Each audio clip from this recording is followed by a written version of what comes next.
All right, it's 2025, and what is the best Bitcoin ETF for you to hold in 2025? Well, there's a lot of Bitcoin ETF options, and actually, over 2024, more and more Bitcoin ETFs came out. It's funny how that happens, but there's a lot of ETFs in the market. How do you choose which one to invest in? Which one's going to make you the most money? Which one's the safest? There's actually four criteria I like to look at with Bitcoin ETFs. That's going to be size, so assets under management, fees, the way that they custody their Bitcoin, and then the strategy or goal that the ETF has. And we're going to talk about all that in this video. There are 12 spot Bitcoin ETFs. It's going to be right here.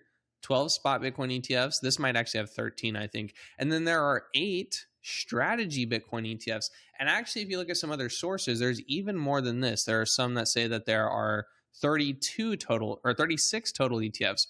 We're just going to cover the NerdWallet 12 and 8 that they have here. And we're going to talk about whether you should be invested into a spot Bitcoin ETF or a strategy-based Bitcoin ETF.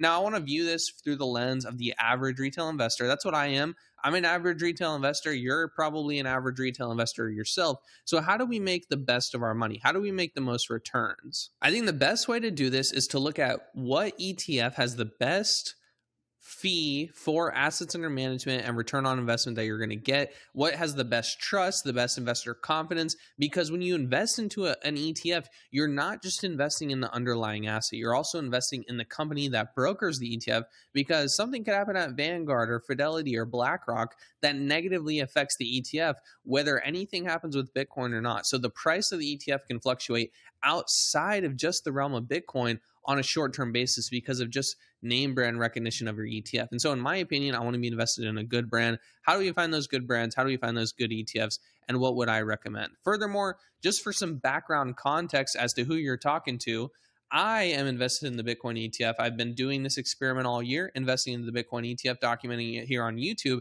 And my goal is to simply use my Bitcoin ETF as a savings account. Now, a lot of you are not going to like this, but I've just been investing into the Bitcoin ETF in some after-tax money I have left over, and I've put about $8,000 into the Bitcoin ETF at around average buy price, maybe around $48. I'm on the Fidelity Bitcoin ETF, so 48 is a pretty good price. But my whole goal with this is to turn $8,000 into $16,000. And I think currently I'll sell my Bitcoin ETF at around $120,000 Bitcoin, or around $103 for the Fidelity Bitcoin ETF price. The strategies are going to be very similar. The ETF choices are going to be very similar, whether you hold just until 2025 and sell sometime this year, or whether you hold this for 10 years or 20 years or something like that. I will probably sell, my plan is to sell my Bitcoin ETF in 2025 around that price we talked about, and then buy back into the ETF or just into Bitcoin itself or some variation of the two in 2027 or late 2026 when Bitcoin finishes its 1 year bear market and kind of finds a new bottom. Okay, so that's just my strategy, just so you have some context as to who you're talking to.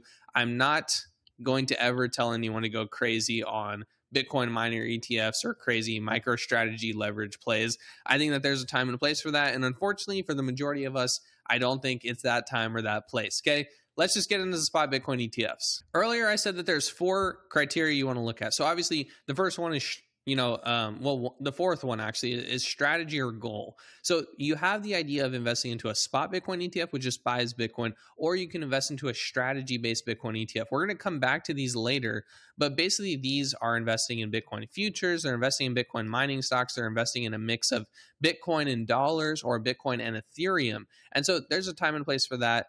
Not really sure it's for us right now. So we know that our strategy particularly just wants to buy Bitcoin. That's what the majority of people want to do with the Bitcoin ETF, is just buy Bitcoin. So we're going to focus on the spot ones first. The next thing we want to look at is which spot Bitcoin ETF have the most assets under management and have the lowest fees, right? This gives us a good place to look at so we don't get charged out of the wazoo for fees, right? And we lose a couple $100,000 over 20 or 30 years in this investment, right? But we also want to have a respectable enough brand that we know is not going to crumble at any market move. So the way that we can do this is there's a lot of these ETF trackers out there. You can go find one that you like. I like this one by Blockworks. But what they have is all this data, assets under management, the fees, the market caps, the price, what they are, who they're custodianed with, right? And we can see BlackRock, Fidelity, Grayscale, ArcShares, all the ones that you come to know.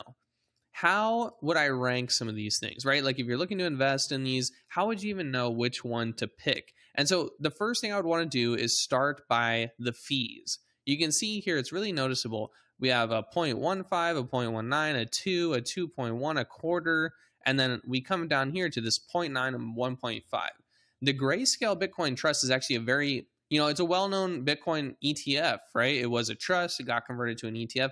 What's funny about this is that it was actually one of the first ones, and that is why it became so big. I believe that's why they charged such a high fee, because at the time it was the only one to invest in. But nowadays, Grayscale Bitcoin Trust is actually seeing a massive monthly outflow, and people are regularly leaving the ETF because of the fee, and it's losing some of its size. And so what's really interesting here is I have a couple rules around Bitcoin ETFs, and I think what you should try to do is stay below a 0.5% fee and stay above $1 billion in assets under management. And this is kind of just because Bitcoin is a $1 trillion asset. Probably this cycle, it might get to a couple $1 trillion. And because of that, you want to have an ETF that has at least $1 billion in it. Secondary, you don't want to invest into an ETF that has over a 0.5% fee, because these are not actively managed. These are very easy ETFs to invest into and to run. And so anything over a 0.5% is going to greatly eat into your profits when you go take that capital gains 20 or 30 years down the line, right? When you take that gain, or even if you're in an after tax and you're taking the gains every year, the percent that the broker is taking from you will eat out hundreds of thousands of dollars in your gains. So a very easy first thing I would do is I would take these two down here, Hashdex and Grayscale. I know Grayscale has a large asset under management, but their fee is too hard. Hashdex has horrible asset under management, right? It's not high at all. It's right down here. 5 million assets under management. And so we can very easily just list these two as our first one. Hashdex is going to be a D tier, and Grayscale Bitcoin Trust is going to be a C tier, because it does have billions under management, but the fee is too high and people are actively leaving it. Okay. So these are our first two. These are ones I would highly avoid if you can. The next ones we want to look at are those that have a good fee but have lower assets under management, right? So this kind of runs into our Valkyrie. Well, we could also look at it as from name brand. Which are the name brands that you don't necessarily recognize off the top of your head? And so for me, that kind of runs into Franklin Templeton, Wisdom Tree, Invesco, and Valkyrie. These are the 3 or 4 that kind of really don't stand out to me a lot. I know of Fidelity, I know of iShares, I know of ARK, I know of VanEck, I know of Bitwise, but definitely Franklin Templeton, Wisdom Tree, and Invesco. We can leave Valkyrie out of this for now, but Invesco, Wisdom Tree, and Franklin Templeton, we can go ahead and kind of group these as the lesser known name brand ETFs. Franklin Templeton has the best fee, 0.19. Wisdom Tree and Invesco are going to be at 0.25%. And we can see the assets under management for these. We can see Franklin Templeton currently has 719 million, Wisdom Tree has 366 million, and then Invesco has 728 million assets under management. Now, I think the fees on these are pretty good, but the assets under management compared to some other ones we're going to look at in a minute, just don't let them stand out. These are very average, run-of-the-mill ETFs. They don't really stand out a ton, in my opinion. They're not doing anything super different, and they don't have the name brand that I just know. Maybe I'm too young in my 20s to know these brands. Maybe they're a little bit older brands, but I know Fidelity, I know BlackRock, I know VanEck and ARK, Cathie Wood, right? I know those people, and they also have higher assets under management, which to me is like a double whammy, right? They have the same fee that, as far as Fidelity, BlackRock, ARK, VanEck, they have the same fee as Franklin, Wisdom, and Invesco, but Fidelity and BlackRock have bigger brand names, bigger assets under management, and so to me, that's a better deal. So I have to put Franklin Templeton, Wisdom Tree, and Invesco down here in either a C tier or a B tier, and we can just put them in a C tier for now. They're okay. They're not really standing out a ton, but I think that there's more that they could do, right? They could do something more to stand out. Next, I want to go to the ones that are like Valkyrie, which I've heard of Valkyrie before, but it is smaller. Valkyrie, Bitwise, and VanEck. Valkyrie, Bitwise, VanEck, and ARK. I think these ones go really well together. How would I rank these? Now, these start to get into larger assets under management. We have ARK here with 4 billion and a 0.21% fee. We have Bitwise with 4 billion and a 0.2% fee. We have VanEck with a 1 billion and a 0.25% fee. Interestingly enough, VanEck is the only one that custodies with Gemini. And then we have Valkyrie, which is sitting here at a 0.25% fee and 828 million assets under management. And so I would put Valkyrie at a B tier. It has a little bit more assets under management than these guys down here. Still about the same fee.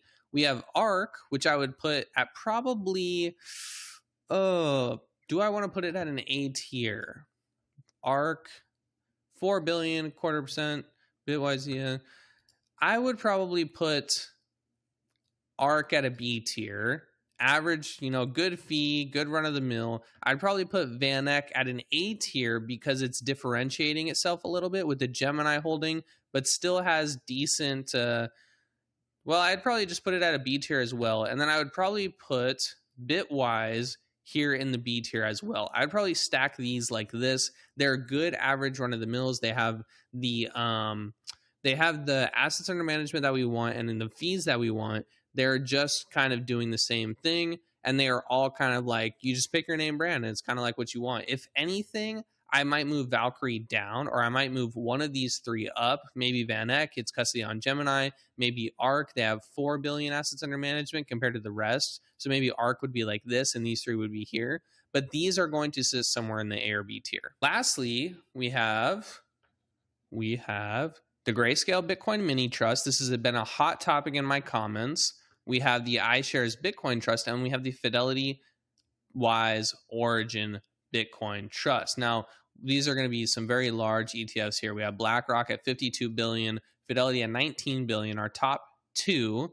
And then we have the Grayscale Bitcoin Mini Trust here at 4 billion. What's interesting about this one is it was just started in August, so relatively new, and it only has a 0.15% fee. It is actively being pushed as the lowest, right here, the lowest, least expensive fee in Bitcoin ETFs. And it's just tracking Bitcoin. So I think it's a lot better than its brother, the Grayscale Bitcoin G Bitcoin Trust. Okay. How would I rank these three? Well, I would put iShares as an S tier because it is the biggest, the best, and it has a very good fee compared to the rest of these guys.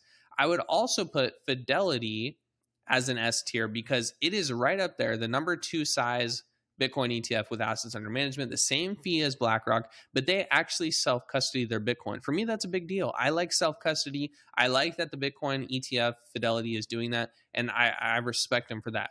Grayscale Bitcoin Mini Trust, in my opinion, is going to be an A tier because they have the lowest fee in all of Bitcoin ETFs, but they have lower assets under management. They arguably have lower assets under management than ARK, right? You can see right here, ARK, 4 billion, Grayscale Bitcoin Mini Trust, 3 billion. And then the Grayscale Bitcoin Mini Trust was only founded in August 2024. So I think it just needs some more time under its belt before we give it something like an S tier. But because of the fee, because of the size, because it's the brother of the G Bitcoin Trust, it is doing well for itself. I give it an A tier. But this is how I would rank Bitcoin ETFs as an average retail investor. If you want the best Bitcoin ETF for 2025, these are the ones I would look at. I would look at iShares and Fidelity if you have the option. Then if you don't have those options or want to go to something else, the Grayscale Bitcoin Mini Trust is good. ARK, Valkyrie, Bitwise, VanEck. I wouldn't go down into the C or D tiers, but anything between S and B are going to give you a good opportunity, good option. I like to stick to the S tier, and I'm specifically in the Fidelity Bitcoin ETF because of the self-custody, because of the name brand, because of the assets under management, and because of the fee. Now, this is just the spot Bitcoin ETFs. How does this compare when we look at strategy-based Bitcoin ETFs? Remember these guys over here? Who should invest in these guys down here? The Bitcoin strategy ETFs, whether in futures, whether in mining stocks, whether they're trading. Who is this for, and is this for you? Personally, I would say that the majority of retail investors should not invest in these Bitcoin strategy ETFs because they kind of stray from the overall goal that the majority of retail investors have. I think that these ETFs are much better invested in by professionals or bigger funds, people with more money.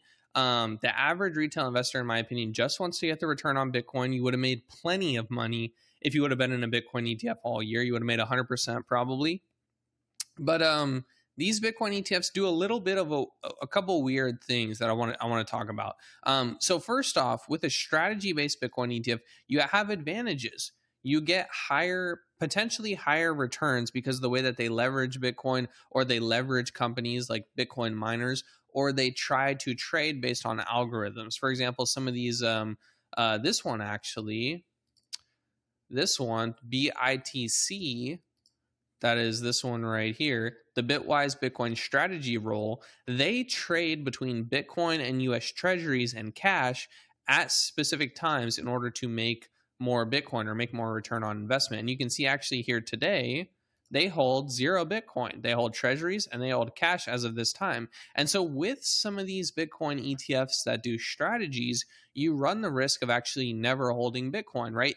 People think that they're exposed to Bitcoin, and actually right now they're exposed to 0 Bitcoin. They're only exposed to cash. And so these guys are actively trading that cash in Bitcoin in order to make more return. Because of that more return, or like Bitcoin mining stocks, for example, you can look here. This is the Bitcoin mining ETF by Valkyrie. This has put in a pretty good move here, right? It's just in line with Bitcoin. It's right here. It's premium and discount. Its NAV basically is trading right at about the asset value that it has. It's at about a 1. And so the big question is the risk of holding mining stocks better or worse than the risk of holding just Bitcoin? For me, I would say no. For most people, I would say no. And the reason is no is because some of these ETFs are not actually holding Bitcoin right now. So you think you're in an ETF that's for Bitcoin that's not holding Bitcoin. Secondly, some of them hold Bitcoin and Ethereum. Now, not everyone wants exposure to Bitcoin and Ethereum. Maybe you do. Maybe this is a good ETF for you. Third, these ETFs charge a much higher % fee. And so with this higher fee, the lowest one is 0.65, the highest one is 1.24. With this fee, you need to earn a significantly outsized return compared to the other ETFs for these to make up on that fee long term. So that's another thing to consider. Lastly, some of these Bitcoin ETFs are exposed to things that you might not know of. For example, when you're investing into a Bitcoin mining stock and a Bitcoin mining ETF, you are exposed to the risk of what those Bitcoin miners are doing. When you just buy Bitcoin and just buy a Bitcoin ETF, Bitcoin's not doing anything, right? Bitcoin doesn't actively make a decision. It doesn't actively tweet anything. It doesn't actively have a CEO. It doesn't do anything, right? It is a currency. It's a store of value. It is a smart contract, basically, right?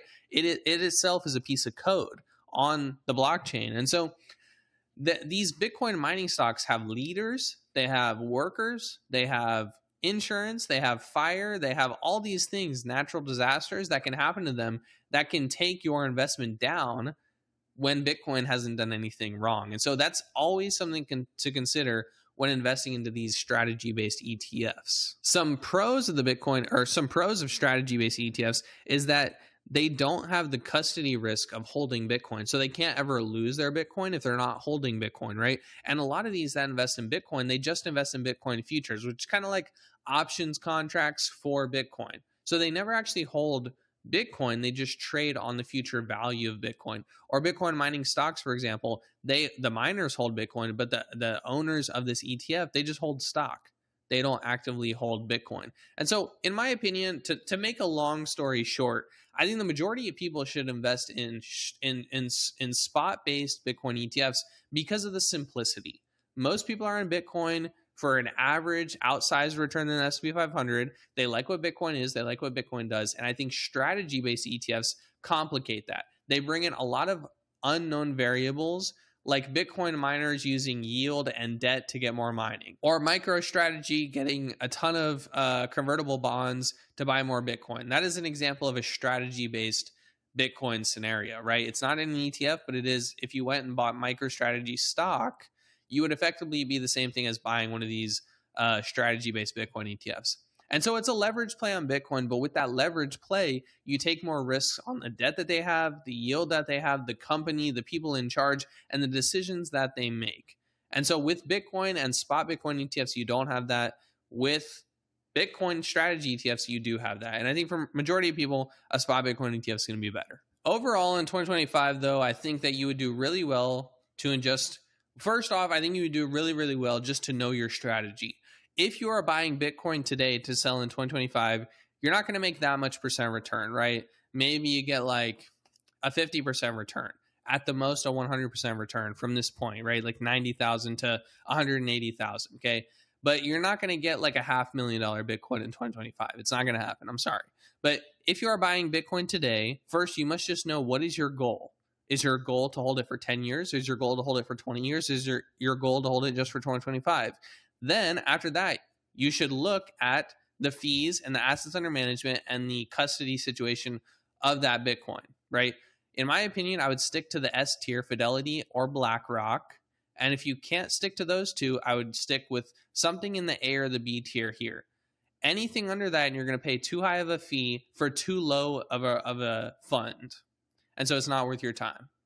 And it's not safe, right? It adds in layers of risk that you don't want. And the whole thing about an ETF and Bitcoin is to reduce risk, keep it simple, make a ton of money. And so if you want to do that, I would stick to these two up here, or at the most, these couple ones in the S through B tier. But that's what I think about Bitcoin ETFs in 2025. I don't think you can go wrong. And I think that you can try to do too much. I think what most people try and do is they try and make too much money too quickly in a Bitcoin ETF. And so they move into strategy-based Bitcoin ETFs when that might not be the best for them. Also, I think people will try to sell you on this idea that holding strategy-based Bitcoin ETFs is more diversified, right? It's more diversified. You can hold Bitcoin futures that also hold cash, or you can hold Bitcoin and Ethereum, or you can hold Bitcoin mining stocks. That's a diversification of Bitcoin. In my opinion, if you're going to hold Bitcoin, I think Bitcoin is a part of your total portfolio diversification. Like, you should have S&P 500, you probably have a house or some type of real estate, and then you have Bitcoin. And so that in itself is diversification. I don't think holding Bitcoin and holding Bitcoin mining stocks is necessarily diversification that average retail people need, because I think that Bitcoin mining stock just adds in another layer of risk, when diversification, it's just added risk you don't need for the diversification that you get. For the most part, we see a lot of these things just tracking the Bitcoin price. Now, I know MicroStrategy is up quite a bit more than Bitcoin, and some of these other strategy ones probably are as well, like on a percentage return. But what is interesting is that people will sell Bitcoin mining stocks to you as a diversification against Bitcoin, but I think that they carry a lot more risk, and some of these that trade carry a lot more risk than a lot of people in Bitcoin want to have. For example, if you owned Bitcoin, you could just go yield it on a platform yourself instead of having somebody else do this for you, right? They're just doing the same thing that you could do. They're probably doing it at a higher level, but you do take on some more risks with some of these. So for the most part, if you're watching this video, trying to figure out what Bitcoin ETF to invest in, stick to something up here and you'll be good. Know your strategy, know how long you want to hold it, know when you want to buy, know when you want to sell. My personal thing is I'm probably going to sell it around $120,000 Bitcoin. Maybe if it jumps up super quick in like February or March, I'll stick around to like 130 or 140. But you need to know, like, what is your strategy, so you don't get confused with everyone else and go into that retail FOMO mindset and get, stuck into a 10-year hold or something. That's what I think about the Bitcoin ETFs for 2025. Hope you enjoyed the video. If you liked the video, in the comments, please let me know which Bitcoin ETF is your favorite. We'd really appreciate it if you subscribe, like the video, and we will definitely see you in the next one.